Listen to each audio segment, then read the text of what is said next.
Hare Krishna, bienvenidos a todos, continuando con la lectura del Srila Prabhupada Lilamrita, plantar la semilla. Lo que nos dijiste esta mañana, preguntó Howard, ¿significa que se supone que debemos aceptar que el maestro espiritual es Dios? Eso significa que se le debe el mismo respeto que a Dios, siendo el representante de Dios, respondió Prabhupada con calma. Entonces, ¿no es Dios? No, dijo Srila Prabhupada, Dios es Dios. El maestro espiritual es su representante, por lo tanto es tan bueno como Dios porque puede entregar a Dios al discípulo sincero. ¿Está claro? El diálogo con Hayagriva. Agosto de 1966. Era improvisado. Una tienda convertida en templo y un apartamento de 2 habitaciones transformado en la residencia y el estudio del gurú, pero de todos modos estaba completo. Era un monasterio completo en medio de los barrios bajos de la ciudad. El templo se estaba dando a conocer rápidamente entre el underground moderno del Lower East Side. El patio era un lugar extrañadamente pacífico para los aspirantes a monjes, con su pequeño jardín, santuario de aves y árboles, apretujados entre los edificios delanteros y traseros. La trastienda del Swami era el santuario interior del monasterio. Cada habitación tenía un sabor propio o más bien tomaba su carácter particular de las actividades del Swami allí. La sala del templo era su kirtana y sala de conferencias. La conferencia siempre fue seria y formal, incluso desde el principio, cuando no había estrado y tenía que sentarse en una estera de paja frente a algunos invitados. Estaba claro que debía instruir, no para invitar a un diálogo casual de toma y daca. Las preguntas tuvieron que esperar hasta que terminó de hablar. La audiencia se sentaba en el suelo y escuchaba durante 45 minutos mientras entregaba el conocimiento védico intacto, siempre hablando sobre la base de la autoridad védica, citando el sánscrito, citando a los maestros espirituales anteriores, entregando un conocimiento perfecto respaldado por la razón y el argumento. Mientras lidiaba con los ruidos de la calle, daba conferencias con una erudición exigente y una devoción profundamente comprometida. Parecía que hacía mucho tiempo que dominaba todas las referencias y conclusiones de sus predecesores e incluso había llegado a anticiparse a todos los desafíos intelectuales. También tenía kirtanas. Al igual que las conferencias, los kirtanas eran serios, pero no tan formales. Srila Prabhupada fue indulgente durante el kirtana. Los visitantes traían armonios, flautas de madera, guitarras, y seguían la melodía o creaban sus propias improvisaciones. Alguien trajo un viejo bajo de cuerdas y un arco, y un invitado inspirado siempre podía tomar el arco y tocarlo. Algunos de los muchachos habían encontrado las entrañas de un piano vertical esperando en la acera con la basura de alguien. Lo habían llevado al templo y lo habían colocado cerca de la entrada. Durante un kirtana los invitados despreocupados pasaban sus manos sobre los cables, creando extrañas vibraciones. Robert Nelson hacía varias semanas había traído un gran platillo que ahora colgaba del techo, colgando cerca del estrado del Swami. Pero había un límite para la extravagancia. A veces cuando un recién llegado tomaba las cártalas y las tocaba en un ritmo diferente al estándar 1-2-3, Swami le pedía a uno de los niños que lo corrigiera incluso a riesgo de ofender al invitado. Srila Prabhupada dirigió el canto y tamborileo con una mano en un pequeño bongó. Incluso en este pequeño bongó tocaba ritmos bengalíes de meritanga tan interesantes que un tambor de conga local solía venir solo para escuchar el Swami consiga algunos buenos licks. Los kirtanas del Swami eran un nuevo subidón, y los chicos se miraban unos a otros con los ojos muy abiertos y sacudiendo la cabeza mientras respondían a su canto, comparándolo con sus experiencias previas con las drogas y señalándose favorablemente: esto es genial, es mejor que el LSD, oye, realmente me estoy drogando con esto. Y Srila Prabhupada alentó su recién descubierta intoxicación. Como maestro de estos kirtanas también actuaba expertamente como guru. El señor Chaitanya había dicho: no hay reglas estrictas para cantar el santo nombre. Y Srila Prabhupada llevó el canto al Lower East Side de esa manera. Un jardín de infantes de vida espiritual una vez llamó al templo. Aquí enseñó el ABC del proceso de conciencia de Krishna, dando conferencias del Bhagavad Gita y dirigiendo el canto grupal de Hare Krishna. A veces, después del kirtana final, invitaba a los interesados a unirse a él para seguir hablando en su apartamento. En la trastienda de su apartamento, Srila Prabhupada solía estar solo, especialmente en las primeras horas de la mañana, 2, 3 y 4 de la mañana, cuando casi nadie más estaba despierto. En estas primeras horas, su habitación estaba en silencio y trabajaba solo en la intimidad de su relación con Krishna. Se sentaba en el suelo detrás de su escritorio de maleta, adorando a Krishna, mecanografiando las traducciones y los significados de su Srimad Bhagavatam. Pero esta misma habitación trasera también se usaba para reuniones y cualquiera que se atrevía a llamar a la puerta de Swami podía entrar y hablar con él en cualquier momento cara a cara.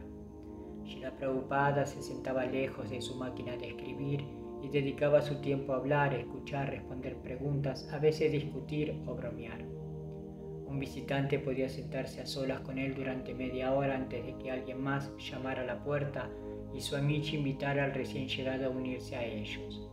Vendrían nuevos invitados y otros irían, pero Swamiji se quedó, se sentó y habló. En general, las visitas eran formales. Sus invitados hacían preguntas filosóficas y él respondía de la misma manera que después de una conferencia en la tienda. Pero ocasionalmente algunos de los muchachos que se estaban convirtiendo en seguidores serios monopolizaban su tiempo, especialmente los martes, jueves, sábados y domingos por la noche, cuando no había conferencia nocturna en el templo. A menudo le hacían preguntas personales. ¿Cómo fue cuando llegó por primera vez a Nueva York? ¿Qué pasa con India? ¿Tenía seguidores allí? ¿Eran los miembros de su familia devotos de Krishna? ¿Cómo era su maestro espiritual? Y luego Srila Prabhupada hablaba de una manera diferente, más tranquila, más íntima y humorística. Contó cómo una mañana en Nueva York había visto nieve por primera vez y pensó que alguien había encalado los edificios. Contó cómo había hablado en varias iglesias en Butler y cuando los niños le preguntaron qué tipo de iglesia eran, sonrió y respondió: no lo sé, y se rieron con él. Recordaba libremente el control británico de la India y la política india. Les dijo que no era tanto Gandhi como Subhash Chandra Bose quien había liberado a la India. Subhash Chandra Bose había salido de la India y había comenzado el Ejército Nacional Indio. Llegó a un acuerdo con Hitler para que los soldados indios que luchaban por la India británica y se rindieran a los alemanes pudieran ser devueltos al Ejército Nacional Indio para luchar contra los británicos. Y fue esta demostración de fuerza de Bose, más que la no violencia de Gandhi, la que condujo a la independencia de la India. Habló de su infancia a principios de siglo, cuando las farolas estaban iluminadas por gas y los carruajes y tranvías tirados por caballos eran los únicos vehículos en las polvorientas calles de Calcuta. Estas conversaciones encantaron a los muchachos aún más que la filosofía trascendental del Bhagavad Gita y los atrajeron afectuosamente hacia él. Habló de su padre Gaur Mohan De, un Vaishnava puro. Su padre había sido comerciante de telas y su familia había estado íntimamente relacionada con los aristocráticos Muliks de Calcuta. Los Muliks tenían una deidad de Krishna y el padre de Srila Prabhupada le había dado una deidad para adorar cuando era niño. Solía imitar la adoración de la deidad Govinda en el templo de los Muliks. Cuando era niño había celebrado sus propios festivales de Ratha Yatra cada año, imitando en miniatura el gigantesco festival de Jagannath Puri, y los amigos de su padre solían bromear: «Oh, la ceremonia de Ratha Yatra se está llevando a cabo en tu casa y no nos invitas, ¿qué es esto?». Su padre respondía: «Esto es un juego de niños, eso es todo». Pero los vecinos dijeron: «Oh, ¿un juego de niños? ¿Nos estás evitando diciendo que es para niños?». Srila Prabhupada recordaba con cariño a su padre, que nunca había querido que fuera un hombre mundano, que le había dado lecciones de Mridanga y que había rezado a los sadhus visitantes para que un día el niño creciera y se convirtiera en un devoto de Radharani. Una noche contó cómo había conocido a su maestro espiritual, contó cómo había comenzado su propio negocio químico pero se había ido de casa y en 1959 había tomado sannyasa. Los muchachos estaban interesados pero tan ignorantes de las cosas de las que hablaba Srila Prabhupada que ante la mención de una palabra como Mridanga o sannyasa tenían que preguntar qué significaba. Y él se iba por la tangente de la conversación describiendo especias indias, tambores indios, incluso mujeres indias. Y cualquier cosa de la que hablara eventualmente haría brillar sobre ella la luz del Shastra. No racionaba esa charla, sino que la repartía abundantemente por hora, día tras día, mientras hubiera un investigador real y vivo. Al mediodía la sala delantera se convirtió en un comedor y por las noches en un lugar de culto íntimo. Srila Prabhupada había mantenido la habitación con su piso de parquet de madera dura de 12 pies cuadrados, limpia y desnuda. La solitaria mesa de café contra la pared entre las dos ventanas del patio era el único mueble. Todos los días, al mediodía, una docena de hombres almorzaban aquí con él. La comida fue cocinada por Kate, quien pasó toda la mañana en la cocina. Al principio Kate había cocinado solo para el Swami. Había dominado el arte de cocinar dal, arroz y sabji en la caldera de 3 niveles del Swami, y por lo general también había suficiente para 1 o 2 invitados. Pero pronto comenzaron a reunirse más invitados y Srila Prabhupada le había dicho a Kate que aumentara la cantidad, abandonando la pequeña cocina de 3 pisos hasta que estuviera cocinando para una docena de hombres hambrientos. Los huéspedes Rafael y Tom, aunque no estaban tan interesados en la charla del Swami, llegaban puntualmente todos los días para el prayada, generalmente con 1 o 2 amigos que habían entrado en el templo. Steve venía de su trabajo en la oficina de asistencia social. Vendría el grupo de Mott Street y hubo otros. La cocina estaba equipada con especias indias estándar, chili frescos, raíz de jengibre fresca, semillas de comino enteras, cúrcuma y azafétida. Kate dominó las técnicas básicas de cocina y se las transmitió a Chuck, quien se convirtió en su asistente. Algunos de los otros niños se paraban en la puerta de la estrecha cocina para observar a Kate, mientras un grueso chapati con forma de panqueque tras otra explotaba como una pelota de fútbol inflada sobre la llama abierta y luego ocupaba su lugar en la chimenea humeante. Mientras el arroz fino basmati hervía hasta obtener un acabado blanco húmedo y esponjoso y el sabji hervía a fuego lento, la cocción del mediodía llegaba al clímax con el chawni. Kate preparó el chawni exactamente como su amici le había mostrado. Sobre la llama colocó una pequeña taza de metal, medio llena de mantequilla clarificada, y luego puso semillas de comino. Cuando las semillas se volvieron casi negras, agregó chiles. Y a medida que los chiles se ennegrecían, un humo asfixiante comenzó a salir de la taza. Ahora el chutney estaba listo. Con las tenazas de su cocinero, Kate levantó la taza, su mezcla hirviendo y crepitante, humeaba como la tetera de un hechicero, y la llevó al borde de la olla de dal hirviendo. Abrió ligeramente la tapa hermética, arrojó el chutney hirviendo en el dal con un movimiento de muñeca e inmediatamente volvió a colocar la tapa. Prisionero de guerra. El encuentro del chutney y del dal creó una explosión que luego fue recibida con vítores desde la puerta, lo que significaba que la cocción ya estaba completa. Esta operación final fue tan volátil que una vez voló la parte superior de la olla al techo con un fuerte golpe, causando quemaduras leves en la mano de Kate. Algunos de los vecinos se quejaron de humos acres y penetrantes, pero a los devotos les encantó. Cuando el almuerzo estaba listo, su amici se lavaba las manos y la boca en el baño y salía a la sala delantera con sus pies suaves y rosados siempre descalzos, su dote azafrán que le llegaba hasta los tobillos. Se paraba junto a la mesa de café que contenía la imagen del señor Chaitanya y sus asociados, mientras que sus propios asociados estaban a su alrededor contra las paredes. Kate traía una gran bandeja de chapatis apilada por docenas y la colocaba en el suelo ante la mesa del altar junto con ollas de arroz, dal y sabji.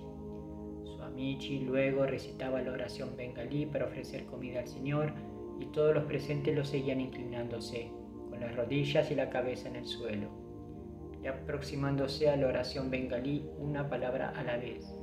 Mientras el vapor y los aromas mezclados se elevaban como una ofrenda de incienso ante la imagen del Señor Chaitanya, los seguidores del Swami inclinaron sus cabezas hacia el piso de madera y murmuraron la oración.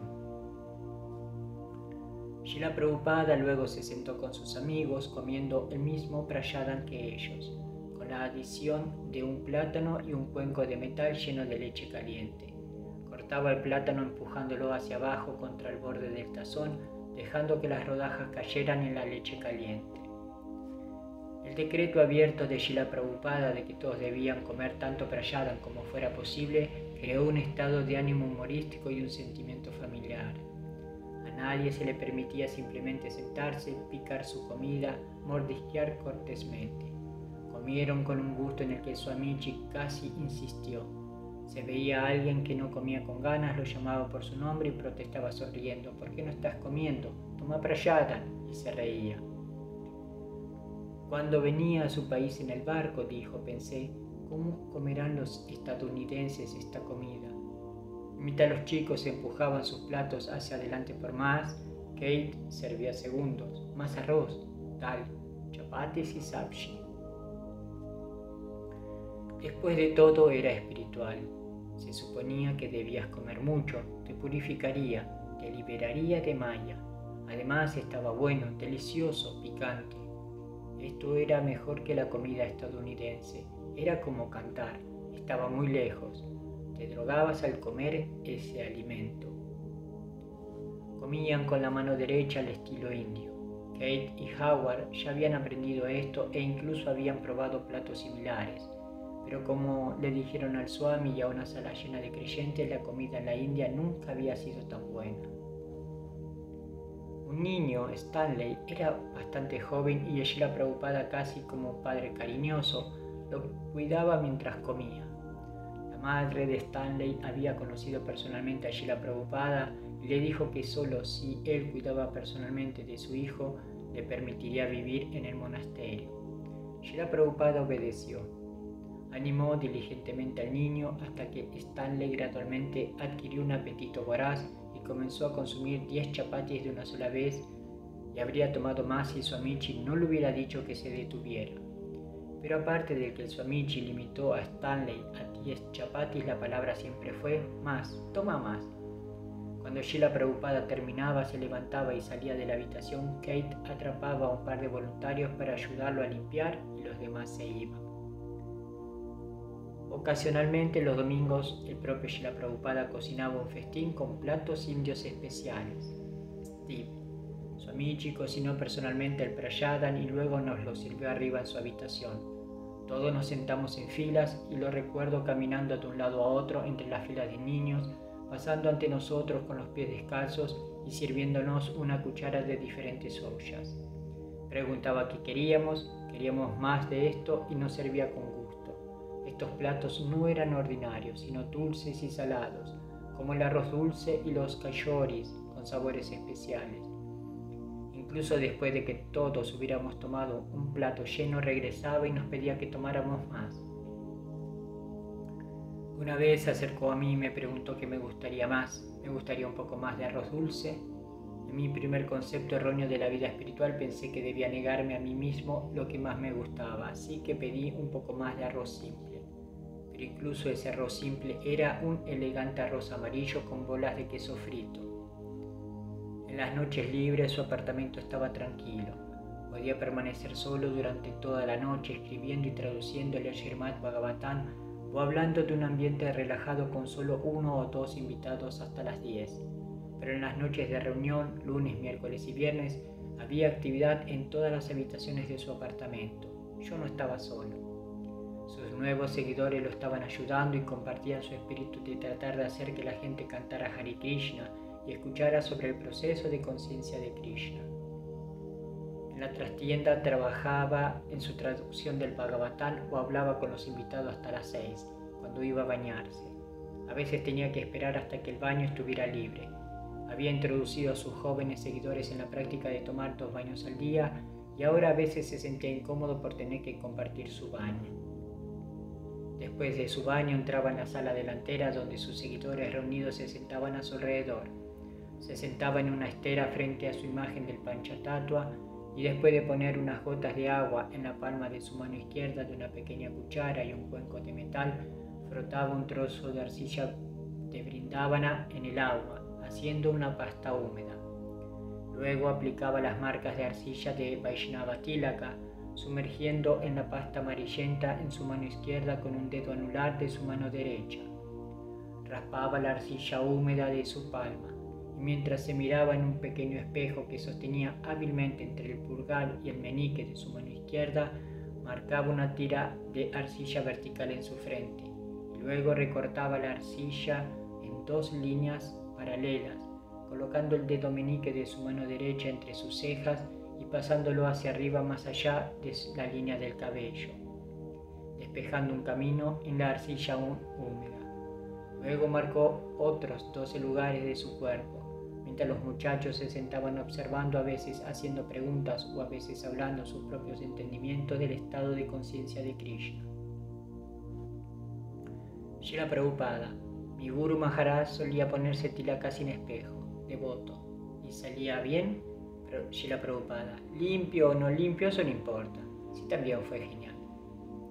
Srila Prabhupada recitaba entonces en silencio el mantra Gayatri, sosteniendo el hilo sagrado de su brahmana y enrollándolo alrededor de su pulgar derecho. Se sentaba erguido, moviendo los labios en silencio. Sus hombros y brazos desnudos eran bastante delgados al igual que su pecho, pero tenía un vientre redondo y ligeramente sobresaliente. Su tez era tan suave como la de un niño, excepto por su rostro que mostraba signos de la edad. Los movimientos de sus manos eran metódicos, aristocráticos, pero delicados. Tomó 2 campanas de latón en su mano izquierda y comenzó a tocarlas. Luego, encendiendo 2 varillas de incienso de la vela cerca de la imagen del señor Chaitanya y sus asociados, comenzó a agitar el incienso lentamente en pequeños círculos ante el señor Chaitanya, mientras seguía tocando las campanas. Miró profundamente la imagen y continuó cortando espirales de humo fragante mientras tocaba las campanas. Ninguno de los chicos sabía lo que estaba haciendo, aunque lo hacía todas las noches. Pero fue una ceremonia, significaba algo. Los niños comenzaron a llamar a la ceremonia campanas. Después de las campanas del lunes, miércoles y viernes, generalmente era la hora del kirtana de la noche. Algunos de los devotos ya estarían abajo saludando a los invitados y explicando cómo y sobre el Swami y el canto. Pero sin el Swami nada podría comenzar. Nadie sabía tocar ni cantar el tambor. Y nadie se atrevía a pensar en dirigir el canto de mantras sin él. Solo cuando entró a las 7 en punto pudieron comenzar.